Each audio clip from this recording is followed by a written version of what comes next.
Bayangin ada seorang TKW asal Indonesia yang kerja jauh di luar negeri, bukannya diperlakukan baik, dia malah mengalami perlakuan yang nggak manusiawi. Gaji nggak dibayar, kerja tanpa istirahat, bahkan ditekan secara fisik dan mental. Tapi di balik semua itu, dia nggak menyerah, dia berani ambil langkah yang nggak semua orang berani ambil, dan dari situlah, dia bisa mendadak kaya. Bukan karena hoki, tapi karena dia berani nuntut haknya, dan hasilnya, ganti rugi yang nilainya bikin banyak orang geleng-geleng kepala. Di video ini, kita bakal bahas cerita perjuangan yang luar biasa banget dari seorang TKW, dari titik paling gelap dalam hidupnya, sampai bisa bangkit dan bikin perubahan besar. Tapi sebelum kita mulai, absen dulu yuk di kolom komentar, kamu nonton dari kota mana? Tulis ya, biar kita tahu siapa aja yang udah hadir. Jangan lupa juga buat like, subscribe, dan baca deskripsi videonya biar kamu nggak salah paham soal isi ceritanya. Yuk, langsung aja kita mulai ceritanya.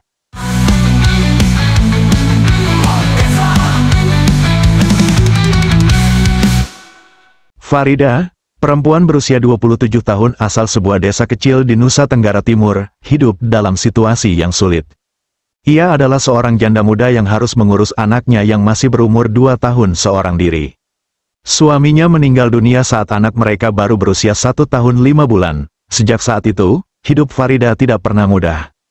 Setiap hari, ia berjuang mencari pekerjaan dari satu tempat ke tempat lain, berharap bisa mendapatkan penghasilan cukup untuk memenuhi kebutuhan anaknya, susu, popok, dan makanan sehari-hari. Tapi semua itu belum cukup. Suatu sore, saat sedang duduk di beranda rumah, seorang tetangga datang membawakan kabar. Farida, ada yang nyari kamu. Katanya ada tawaran kerja di luar negeri. Bayarannya lumayan besar, kata tetangga itu. Farida mengangguk pelan. Aku sudah coba semua, Bu, tapi yang ada tetap gak cukup untuk anakku. Ini kesempatan bagus, Farida, tapi hati-hati juga ya. Farida menatap jauh ke depan, pikirannya campur aduk. Iya, aku harus coba, untuk anakku, aku harus berani. Beberapa minggu kemudian, Farida berangkat ke Timur Tengah lewat agen tenaga kerja resmi yang menjanjikan pekerjaan layak dengan gaji besar. Ia membawa harapan besar, doa dari keluarganya, dan juga ketakutan yang tak terlihat. Namun, begitu sampai di sana, kenyataan yang ia hadapi jauh berbeda dari janji manis di Indonesia. Paspor saya diambil, katanya supaya saya tidak kabur, Farida mengisahkan. Hari-harinya dipenuhi kerja keras tanpa henti. Ia harus bekerja selama 18 jam sehari, tanpa istirahat yang cukup. Saya coba bicara, tanya kapan gaji saya dibayar, tapi mereka cuma bilang tunggu saja. Tekanan fisik dan mental kian menumpuk. Farida sering merasa lelah, rindu anaknya, dan terjebak dalam kesunyian yang berat. Tapi di balik rasa putus asa itu, Farida tetap menyimpan harapan. Ia mulai diam-diam menyimpan bukti, salinan kontrak asli, beberapa foto kondisi tempat kerjanya, bahkan rekaman suara yang menjadi modal penting bila suatu saat ia harus melawan. Aku harus kuat, bukan hanya untuk aku, tapi juga untuk anakku yang menunggu di rumah. Setiap malam sebelum tidur, Farida menatap foto anaknya di handphone, menguatkan hati yang mulai lelah. Nanti mama pulang, kita hidup lebih baik, nak. Dengan tekad yang semakin bulat, Farida mempersiapkan diri untuk perjuangan yang belum ia ketahui betapa beratnya. Waktu terus berjalan, tapi keadaan Farida di luar negeri makin memburuk. Setiap hari terasa seperti beban yang semakin berat.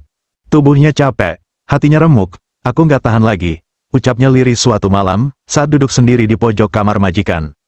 Tapi ketakutan selalu menghantuinya, kalau aku kabur, apa anakku di rumah bisa bertahan, pikirnya. Suatu hari, majikan mulai semakin kasar, kerja lebih keras, jangan banyak omong, teriak majikan dengan nada mengancam. Farida hanya bisa menunduk, menahan air mata yang hampir jatuh.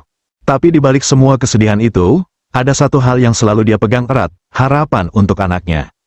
Dia ingat wajah kecil anaknya yang selalu tersenyum setiap malam sebelum tidur. Mama pasti pulang, nak, mama harus pulang, bisiknya. Akhirnya, Farida mulai merencanakan pelarian dengan sangat hati-hati. Dia tahu ini bukan hal mudah, tapi dia harus berani. Aku nggak bisa tinggal diam terus-terusan, kata Farida pada teman sesama TKW. Teman itu mengangguk, kalau kamu butuh bantuan, bilang saja, kita sama-sama berjuang. Dengan risiko besar, Farida mulai menyembunyikan beberapa barang penting dan bukti-bukti yang dia kumpulkan, foto kondisi kerja, salinan kontrak, bahkan rekaman suara saat majikan memerintah dengan kasar. Malam demi malam, dia mencari waktu yang tepat untuk kabur. Sampai akhirnya, pada suatu malam yang gelap dan sepi, kesempatan itu datang. "Ini saatnya aku pulang," bisik Farida sambil menggenggam erat telepon yang sudah dia persiapkan untuk menghubungi lembaga bantuan hukum di Indonesia. Pelan-pelan, dia melangkah keluar dari rumah majikan, berlari menghindari penjaga dan kamera pengawas. Jalanan asing itu dingin dan sunyi, tapi Farida tidak peduli. "Aku harus bisa," ucapnya penuh tekad. Selama pelarian itu, dia bertemu dengan beberapa TKW yang juga berusaha meloloskan diri. Mereka bergandengan tangan, saling menguatkan. "Kita harus selamat, untuk keluarga kita," kata salah satu dari mereka. Akhirnya, Farida berhasil sampai di tempat aman yang disediakan oleh lembaga bantuan. Lewat telepon, dia mulai bercerita tentang penderitaannya. "Saya butuh bantuan hukum. Saya korban penipuan dan perlakuan tidak adil," katanya sambil menahan tangis. "Prosesnya tidak mudah. Berkas-berkas harus dikirim, saksi dicari, dan bukti dikumpulkan. Tapi setiap kali merasa lelah, Farida selalu teringat anaknya yang menunggu di rumah. Aku nggak boleh menyerah. Aku harus menang. Untuk kita," kata Farida tegas. Perjuangannya baru dimulai, tapi langkah pertama untuk pulang dan mencari keadilan sudah dia ambil dengan penuh keberanian. Setelah berhasil kembali ke Indonesia, Farida tidak langsung merasa tenang. Tubuhnya memang sudah aman, tapi pikirannya masih kacau. Setiap malam ia sering terbangun karena mimpi buruk, suara majikannya masih terngiang di telinga, dan rasa takut itu belum benar-benar hilang. Tapi di antara semua kecemasan itu, ada satu hal yang tidak padam, keinginannya untuk menuntut keadilan. Farida mulai sering datang ke kantor lembaga bantuan hukum di kota kabupaten. Di sana, ia bertemu dengan seorang pengacara muda bernama Lela, yang bekerja sama dengan jaringan hukum internasional dan lembaga perlindungan TKI. "Kamu punya keberanian besar, Farida, sekarang kita perjuangkan hakmu sama-sama," kata Lela dengan tenang. Farida mengangguk, matanya masih sembab. "Aku cuma nggak mau orang lain ngalamin yang sama. Aku tahu aku bukan siapa-siapa, tapi kalau aku diam, mereka bakal terus semena-mena." Proses hukum pun dimulai. Tim pengacara membawa kasus ini ke jalur arbitrase internasional, karena perusahaan penyalur dan majikan Farida berasal dari luar negeri dan terbukti melanggar kontrak kerja serta aturan perlindungan tenaga kerja. Prosesnya panjang dan melelahkan, dokumen harus diterjemahkan, bukti-bukti diverifikasi, dan saksi-saksi dihubungi. Tapi Farida terus datang ke setiap pertemuan hukum, walau sebagian keluarganya mulai meragukan langkahnya. "Udahlah, Farida, kita ini orang kecil, mau lawan siapa?" kata bibinya suatu malam. Farida hanya menjawab pelan, "Aku cuma pengen anakku bisa hidup tanpa takut." Kasus Farida mulai menarik perhatian, media lokal mulai meliput, lembaga internasional ikut menyoroti. Cerita Farida jadi simbol perjuangan para TKI yang selama ini jarang terdengar suaranya. Namun di tengah semua itu, tekanan datang dari banyak arah. Ada telepon-telepon misterius yang menyuruh Farida mencabut laporan. Bahkan orang asing datang ke rumah, mengaku sebagai teman dari pihak agensi. Tapi Farida sudah bulat, dia tak akan mundur. "Kalau aku berhenti sekarang, semuanya sia-sia," katanya pada Lela. Lela mengangguk, "Kamu bukan cuma perjuangkan dirimu sendiri, Farida, sekarang kamu perjuangkan ribuan orang yang nasibnya sama kayak kamu." Setelah berbulan-bulan, akhirnya keputusan pengadilan internasional keluar. Majikan Farida dan perusahaan penyalur dinyatakan bersalah atas pelanggaran kontrak kerja, perampasan dokumen pribadi, eksploitasi tenaga kerja, penahanan upah. Putusannya mengejutkan banyak pihak. Farida dinyatakan berhak atas ganti rugi sebesar 1,8 juta dolar AS. Yang jika dirupiahkan saat itu, setara dengan lebih dari 28 miliar rupiah. Farida, janda muda dari desa kecil di NTT, yang dulu bingung harus ngasih makan apa ke anaknya, kini mendadak kaya. Tapi kekayaan itu tidak membuat Farida lupa diri. Ketika ditanya media, dia hanya berkata, "Saya bukan menang karena uang, saya menang karena saya nggak dibungkam. Saya cuma pengen pulang dengan harga diri." Dengan uang yang didapat, Farida membangun rumah sederhana untuk anak dan ibunya. Membuka toko kelontong kecil di kampung, menyekolahkan adiknya yang sempat putus sekolah. Dan yang paling istimewa, ia mendirikan yayasan kecil bernama Suara Pulang, yang kini membantu TKI lain melawan ketidakadilan. Farida juga mulai sering diundang jadi pembicara di seminar dan pelatihan tenaga kerja, bahkan ke luar negeri. Namun ia tetap sederhana, tetap Farida yang dulu, yang tahu rasanya lapar, takut, dan diam karena tak punya pilihan. Suatu hari, saat berbicara di hadapan mahasiswa dalam sebuah forum, Farida berkata, "Saya ini cuma ibu yang pengen anaknya hidup lebih baik. Tapi kalau kita berani bersuara, kita bisa jadi perubahan itu sendiri." Begitulah kisah Farida, dari perempuan yang hampir tak punya apa-apa, jadi simbol kekuatan dan harapan ribuan buruh migran Indonesia. Setelah namanya muncul di media, Farida jadi bahan pembicaraan banyak orang. Ada yang memuji, ada yang iri, ada juga yang datang hanya untuk pura-pura peduli. "Wih, sekarang Farida udah kaya ya, dulu mah nggak kelihatan," kata seorang tetangga sambil tersenyum miring.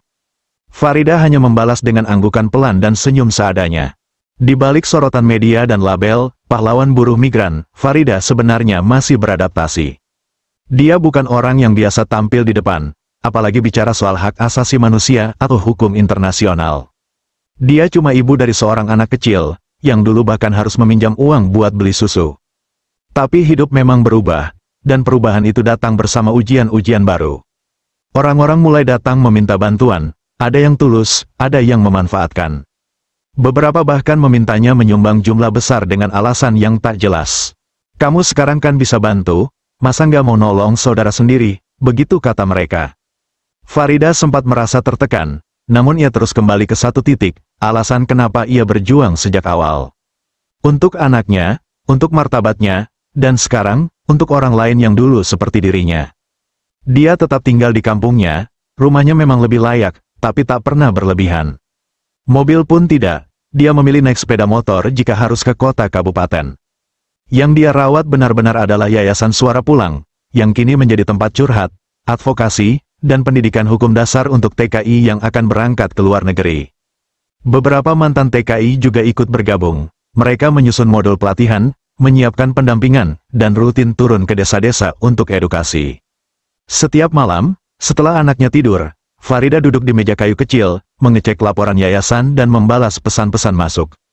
Ada rasa capek, tapi juga bahagia. Dalam sebuah wawancara kecil di desa, Farida sempat ditanya, "Sekarang sudah menang besar, punya uang, dikenal orang, apalagi yang kamu cari?"